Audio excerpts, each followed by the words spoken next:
Hello and welcome back. I am Sylvia Hartmann and I am reading out my book, How I Escaped the Trauma Cult. And you can too, if you want to. This is chapter 5. It's about the trauma lens. In this chapter, we will be talking about Irish Alzheimer's, the dangers of negative journaling, complex PTSD, and the medicalisation of mental health. If you have missed any of the previous chapters, there's a link to the full playlist below this video. Let us begin.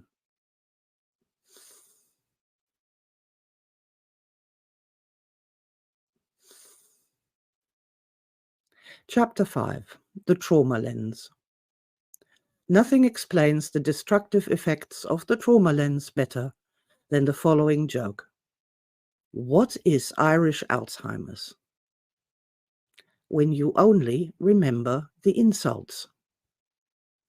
I laughed for a long time when I first heard that, and was immediately reminded of my great-aunt Annie, who suffered from this particular affliction. After attending any family gathering, she would go through what happened afterwards in her mind and look for the insults. Moments of disrespect, a wayward glance, comments that might have meant something else, something bad, something insulting, or something that should have been said, but it wasn't. She would come up with all sorts of things. She would wind herself up with talking about these perceived insults and then decide to hate certain family members forever, who had literally no idea why or what had happened there. This is the deadly long-term effect of the trauma lens. You can look at any relationship at all, no matter who or what with, and if you sought only for the insults, the trauma, you will destroy that relationship. That's simply a fact. It's how the human systems work, it's natural, it's even realistic. We gather evidence and then base our decisions upon that evidence. With the trauma lens, we only gather negative evidence. How was your relationship with your father? Let's say we have an average Joe father and an average Joe descendant. For 18 years, client Joe lived in Father Joe's house and had many experiences along the way. What happens if we spend a year, just 1 year, focusing only on the trauma inflicted by Joe on Joe? What does that do to the relationship between Joe and Joe? What we have is an ongoing trial where not only there is no evidence presented in defense, the very concept that there could be a defense is absent altogether. In such a trial, in such a scenario, and in the complete absence of any information that could challenge this singular point of view, of course the jury will have to convict every single time.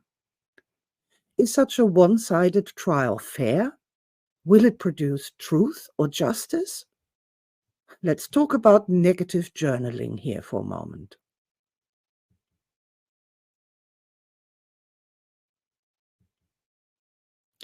The danger of negative journaling.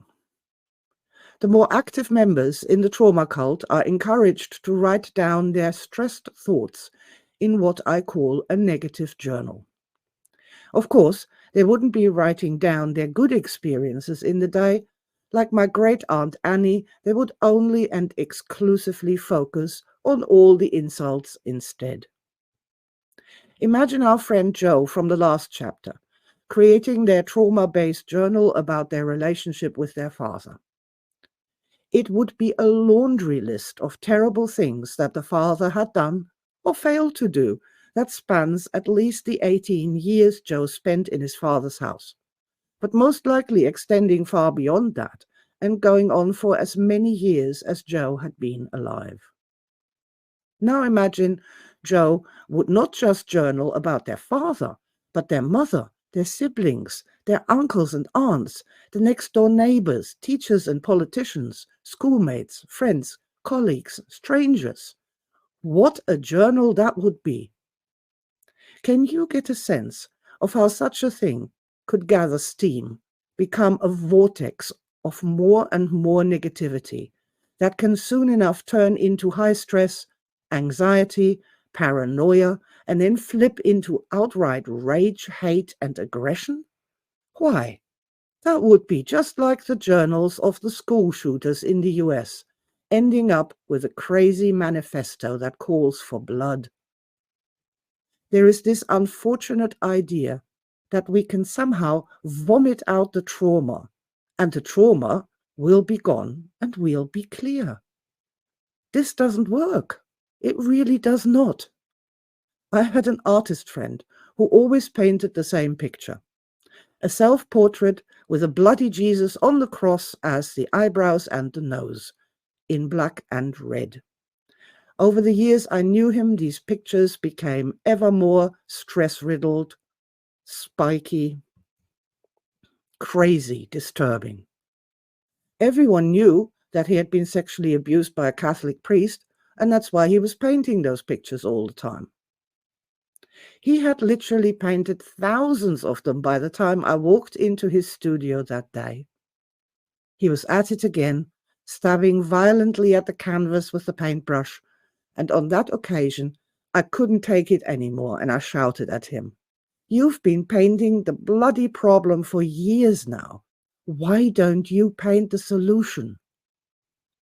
In that moment, Modern Energy Art Solutions was born, and I'm happy to say that the artist in question never painted the old picture, ever again.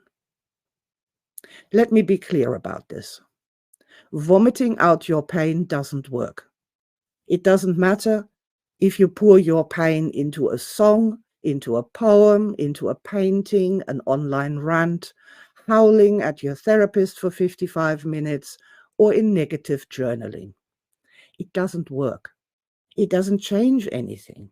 It doesn't make anything better. And over time, it will destroy your energy system and the rest of your totality. What tends to happen in real life is that people just get exhausted and stop because they can't do it any longer. And that's the best to hope for. With my artist friend's painting becoming ever more violent, would it have been possible that one day he would have taken a knife to a random priest instead of stabbing at the canvas with the brush in his clenched fist? Negative journaling can be extremely dangerous, not just to an individual's long-term health and happiness, but to society at large. It also reinforces the trauma cult's obsession as trauma art is being displayed in public spaces, museums, and celebrated by selling for ridiculous sums of money. This, once again, is never acknowledged or addressed within the all-encompassing trauma cult. We need to keep talking about trauma, thinking about trauma, finding more trauma, more and more trauma.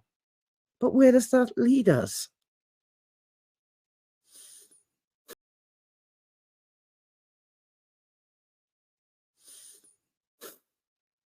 Complex PTSD. Right now, we have a new trauma diagnosis. A real trauma diagnosis is PTSD, such as experienced by people who have been in extreme situations and came aware with severe injuries to their energy systems. Of course, according to the trauma cult, we don't even have an energy system at all. There's only mind and body, no such thing as the human spirit. We don't need to dig for this trauma.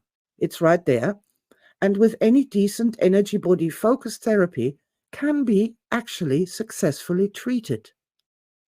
What we have now are people who are extremely stressed for many reasons, and they display some of the signs of real PTSD, but without the trauma flashbacks.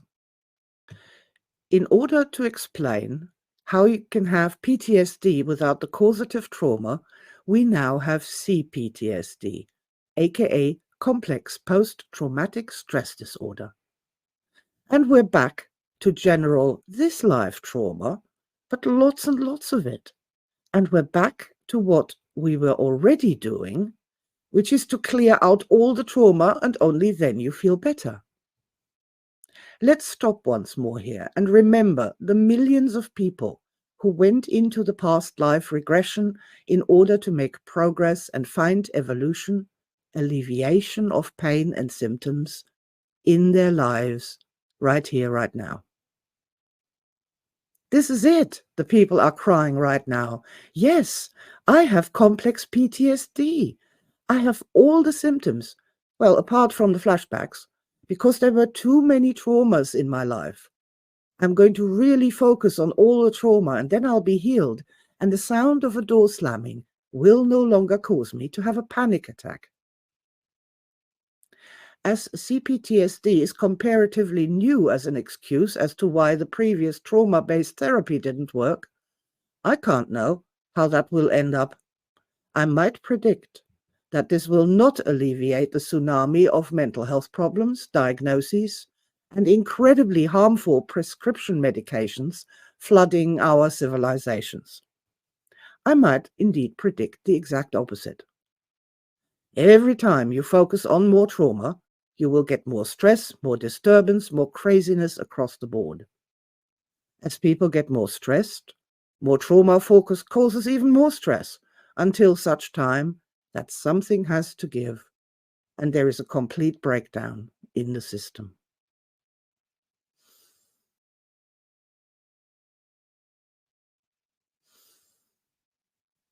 The medicalization of mental health. Psychology and trauma-focused talking therapy never worked in the first place, especially not for people with real mental and emotional challenges, such as soldiers returning from theaters of war.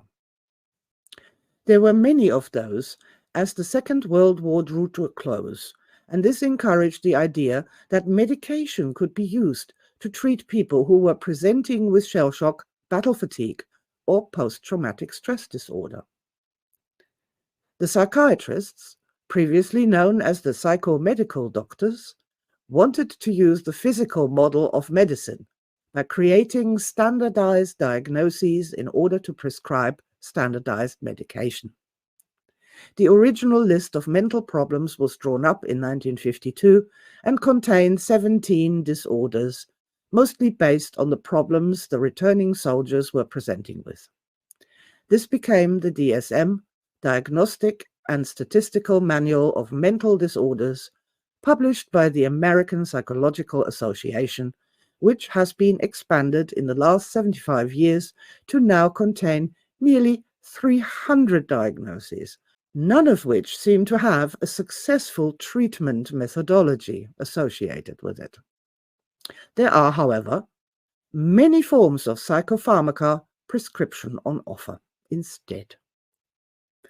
A lady from New York says this about her clinical psychologist. Our monthly sessions were short. He kept his prescription pad to hand. He prescribed antidepressants and antipsychotics to help with the antidepressants, and later a course of amphetamines to help me concentrate. Then sleeping pills for when it was time to come off those. A veteran says this about their experience. I saw the sign for psychiatry as I walked down the hall. I remember it was just like a really small office, and I was sitting in a chair, and I said, "Sir, every time I hear a door slam, it sounds like a gunshot. My mind is racing, like I need help." He said, "Oh, just take this medicine. It'll make you feel better."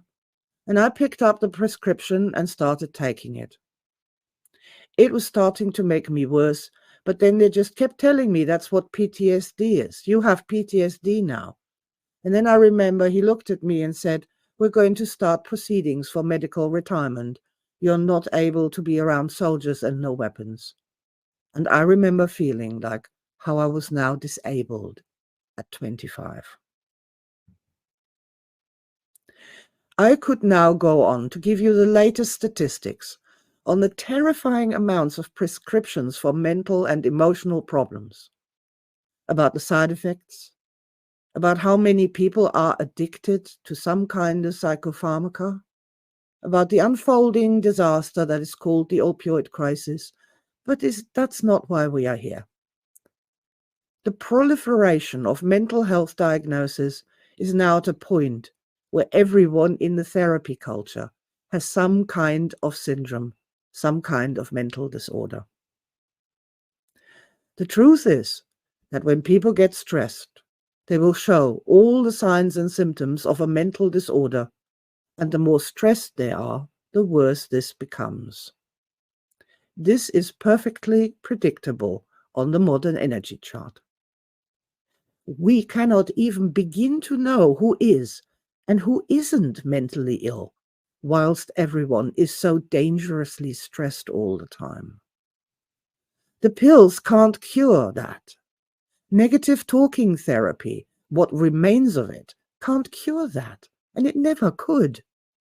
Within the trauma cult and the trauma therapy culture, there is literally no way out of this. Not for the people who have suffered such severe trauma that they can no longer function, nor for anyone else who has simply succumbed to the incessant onslaught of negativity, fear-mongering, the worsening of disconnection of their relationships with other people, the breakdowns of law and order, the profound loss of trust in systems of authority, and the complete unpredictability of what madness is going to be happening next.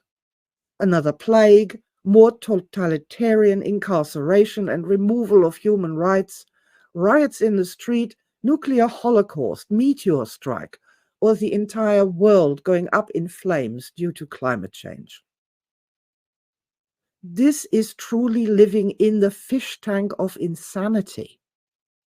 Before we do anything else, we must first of all stabilize our frazzled, exhausted, overstressed energy systems.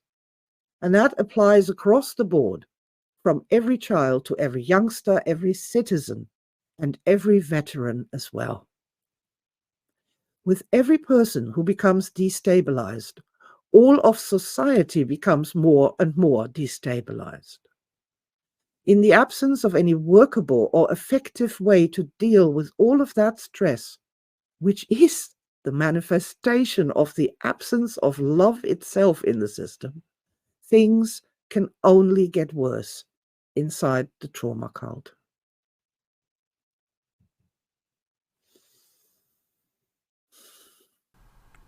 Thank you so much for listening. If you are completely new to my work and my channel, please be advised that I'm reading out my book, How I Escaped the Trauma Cult, and you can too, if you want to, chapter by chapter. This is very much all about the problems with the trauma fascination and the trauma fairy tale. We are going to come to the solution to the problem in a little while. It is simple and straightforward. I am not painting the problem over and over again. We all know what the problem is with the extraordinary mental health crisis and insanity that has befallen the Western world. So please be advised. Come and hear the rest of the chapters, because we will be coming to an actual solution. I would have never written this book if all I could do was to restate the problems that are so obvious for all of us to see. Thank you so much for your time and attention. I would love it if you'd leave me a comment, give a like to the video, and also perhaps tell some friends about what we're talking about here, because it really is time that we put an end to the dark days of trauma and regain our strength as human beings in this incarnation.